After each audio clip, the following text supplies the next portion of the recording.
Spare a thought for the famous Black Door of Number 10. Over the years, it has welcomed and waved goodbye to a remarkable parade of leaders. Governments arrive promising stability, renewal, and transformation. Yet somehow, the door keeps seeing new occupants walk through it. And now, fresh speculation is swirling around whether another prime minister could soon be added to the list. The growing chatter inside Westminster has left many people asking the same question. Why does British politics seem trapped in a constant cycle of leadership crises? Ask former occupants of Downing Street, and some might argue that governing modern Britain has become increasingly difficult. The country has cycled through multiple prime ministers in less than a decade, while many of the challenges voters care most about, slow economic growth, strained public services, and rising living costs, have proven stubbornly resistant to quick fixes. The result is an electorate hungry for results and a political class under relentless pressure to deliver them. People are rightly sickened by the horrific attack on Monday night in North Belfast. When progress feels too slow, attention quickly turns toward changing the person at the top. Before long, potential successors begin positioning themselves, party factions start maneuvering, and leadership speculation returns to the headlines. But while politicians come and go, there is another force in British politics that rarely leaves the stage. It doesn't sit in Parliament, campaign for votes, or give interviews. Yet it can exert enormous influence over the fate of governments. The financial markets. When investors lose confidence, they can make life extraordinarily difficult for any administration. Government borrowing costs rise. Pressure mounts on public finances. Economic promises suddenly become harder to fund, and politicians quickly discover that financial markets can be far less patient than voters. Recent movements in Britain's government bond market have served as a reminder of this reality. Yields on long-term government debt have climbed sharply, reflecting growing concerns about economic management and the country's fiscal outlook. While political battles dominate the headlines, the bond market operates as an unseen referee, imposing its own verdict on government decisions. That is what makes the current situation so significant. This is not simply a story about party infighting or leadership rumors. It is a story about political ambition colliding with economic constraints, and about how difficult it can be for any government to escape that collision. The contrast is particularly striking given how recently the political landscape appeared transformed.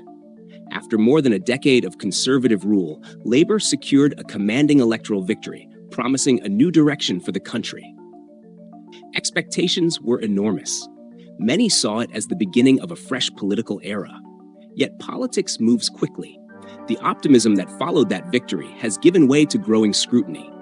Questions are emerging about whether the government can deliver the change voters expected, and whether public patience is already beginning to wear thin. What was once viewed as a decisive mandate is increasingly being tested by the realities of governing. And as pressure mounts from both political rivals and financial markets, the debate is no longer just about the future of one prime minister. It's about whether Britain's political system can finally break free from the cycle of instability that has defined so much of the past decade. The warning signs were impossible to ignore. By the time local elections arrived, the mood around the government had shifted dramatically. Across towns, cities, and councils, voters delivered a message that reverberated through Westminster. Support was leaking in multiple directions.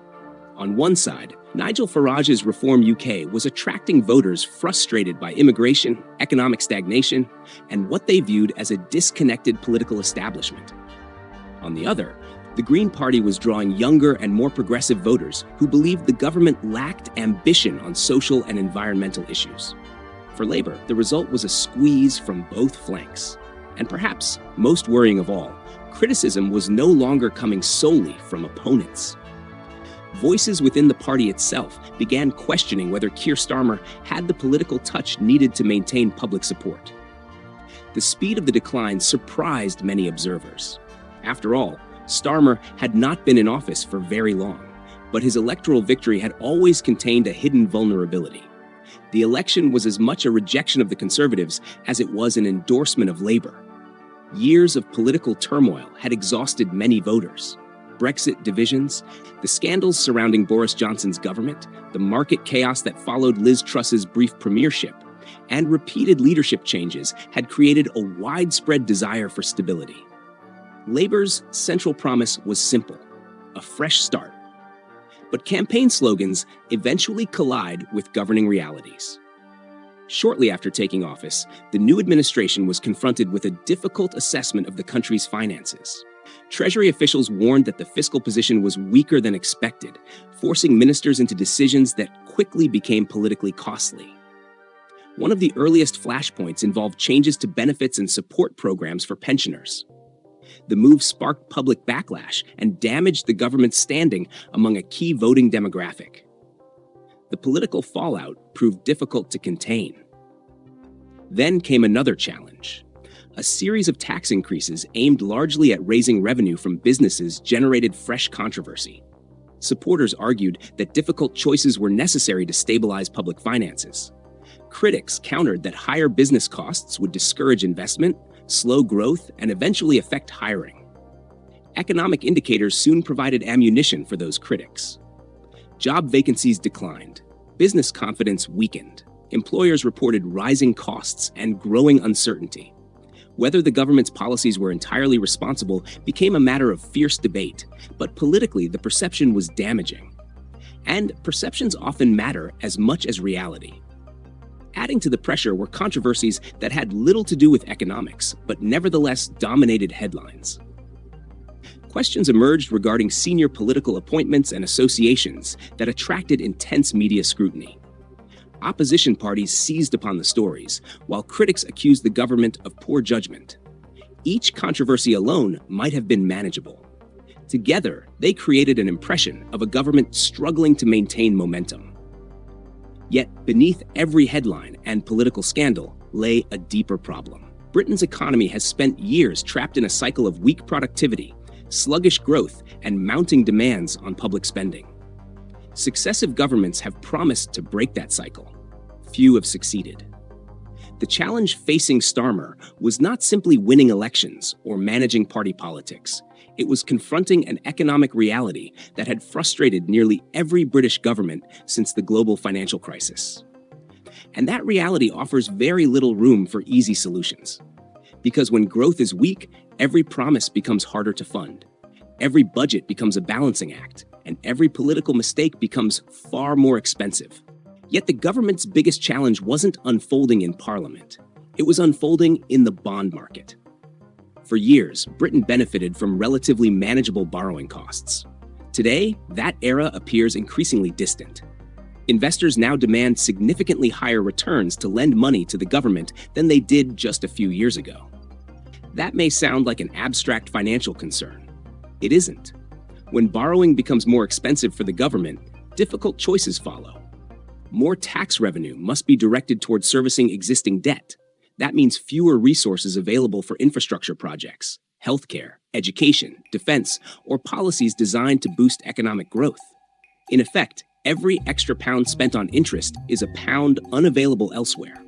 And investors are watching closely. Some market participants have begun speculating about what happens if Labour eventually replaces Starmer with a leader willing to loosen fiscal discipline and borrow more aggressively. That possibility alone has become part of the conversation shaping Britain's financial outlook. The timing could hardly be worse. Governments across the world are facing mounting spending pressures. Military budgets are rising.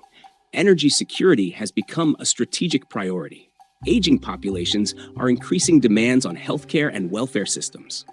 At the same time, taxpayers are already carrying historically high burdens. It is a balancing act with very little room for error. Britain is hardly alone in facing these challenges. The resurgence of inflation fears following instability in the Middle East has pushed borrowing costs higher across much of the developed world. Bond yields have climbed in the United States, Germany, Japan, and elsewhere as investors adjust to a future that may involve higher inflation and higher interest rates than previously expected. But Britain faces an additional complication: politics.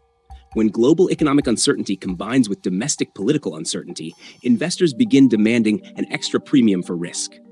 That premium matters because Britain enters this period carrying a substantial debt burden accumulated through years of crises. The financial crash, Brexit-related disruptions, the pandemic, energy shocks, and numerous fiscal support programs. The result is a government increasingly exposed to changes in interest rates. Higher rates mean higher debt servicing costs. Higher debt servicing costs mean less flexibility, and less flexibility means governments have fewer options when problems emerge. The numbers are sobering. Britain now spends tens of billions of pounds every year simply paying interest on its debt. That money delivers no new schools, no new hospitals, no upgraded railways, and no visible improvements to public services. It merely keeps the existing debt pile financed. For voters hoping to see meaningful improvements in public services, that reality is deeply frustrating. Yet there is another obstacle: inflation. Not long ago, policymakers believed inflation was finally heading back toward target levels. That raised hopes that interest rates could gradually fall, easing pressure on households, businesses, and government finances alike. Then the global picture changed again. Energy markets became volatile. Oil prices climbed. Fresh concerns emerged about another inflationary wave. For a country that imports significant amounts of energy, those developments matter enormously. Higher energy costs ripple throughout the economy, raising prices for businesses and consumers alike. To Labour's credit, the economy has continued to grow, but growth statistics do not always translate into lived experience. Once inflation is taken into account, many families still feel squeezed. Pay packets stretch less than expected. Household budgets remain under pressure. Economic growth exists on paper, but often feels invisible in daily life.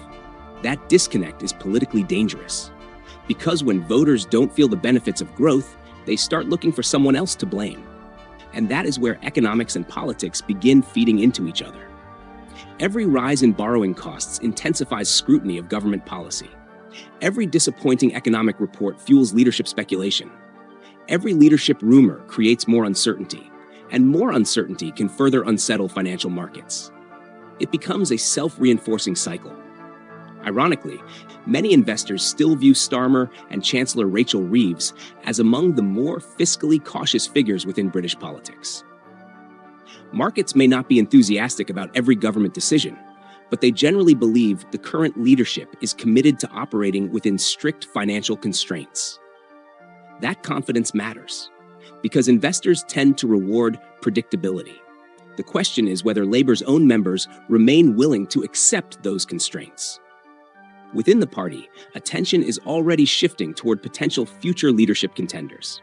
Some argue Britain needs a far more ambitious economic agenda, one that involves greater public investment and a willingness to challenge the financial orthodoxy that has dominated policymaking for decades. Supporters see that approach as bold.